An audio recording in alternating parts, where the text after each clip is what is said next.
নোয়াখালীর কোম্পানিগঞ্জে দারুল উলুম তসির আহমদ মৌলভীবাজার মাদ্রাসায় বার্ষিক অভিভাবক সমাবেশ ও পুরস্কার বিতরণী সভা অনুষ্ঠিত হয়েছে। রবিবার সকালে উপজেলার মুছাপুর মৌলভীবাজার মাদ্রাসায় প্রতিষ্ঠানের পরিচালক মাওলানা মুফতি আইয়ুব আলীর সার্বিক তত্ত্বাবধানে ও মুছাপুর সুন্নাহ শপের স্বত্বাধিকারী জনপ্রিয় উপস্থাপক সাইফুল্লাহ আদনানের সঞ্চালনায় এই অভিভাবক সমাবেশ অনুষ্ঠিত হয়। এতে প্রধান অতিথি হিসেবে বক্তব্য রাখেন বসুরহাট মহিলা মাদ্রাসার মুহাদ্দিস মাওলানা মুফতি হেদায়েতুল্লাহ। বিশেষ অতিথি হিসেবে উপস্থিত ছিলেন মুছাপুর ইউনিয়ন পরিষদের ৭ নং ওয়ার্ড মেম্বার আলী আসগর জাহাঙ্গীর, বিশিষ্ট ব্যবসায়ী মোহাম্মদ আলাউদ্দিন, মুছাপুর মার্কাজুল নূর ইন্টারন্যাশনাল মাদ্রাসা পরিচালনা পরিষদের সদস্য ও কন্ট্রাক্টর আলী হোসেন রুম্মান, মুছাপুর ক্লোজার আমেনা জামে মসজিদ পরিচালনা পরিষদের হিসাবরক্ষক নাজমুল হক লাভলু, সমাজসেবক মোহাম্মদ দুলাল সহ সমাজের বিভিন্ন শ্রেণী পেশার ব্যক্তিবর্গ ও অভিভাবকবৃন্দ উপস্থিত ছিলেন। অনুষ্ঠানে মাদ্রাসা শিক্ষার্থীদের শিক্ষার মান নির্ণয়ের লক্ষ্যে শ্রেণীভিত্তিক বিভিন্ন ক্যাটাগরিতে শিক্ষা প্রদর্শনী করা হয়। এতে 2 রাকাত নামাজে 7টি মাসালা, জানাজার নামাজ, ইংরেজি ও আরবি বক্তব্য সহ বিভিন্ন গুরুত্বপূর্ণ বিষয়ে প্রদর্শনী করা হয়।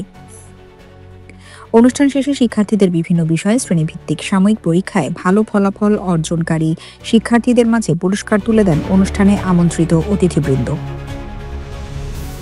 মুছাপুর সিভিক্স ভাঙার পর আমরা এখানে মাদ্রাসাটা অবস্থান করি। গত বছর আমরা নভেম্বর মাসে মাদ্রাসা এটা উদ্বোধন করি।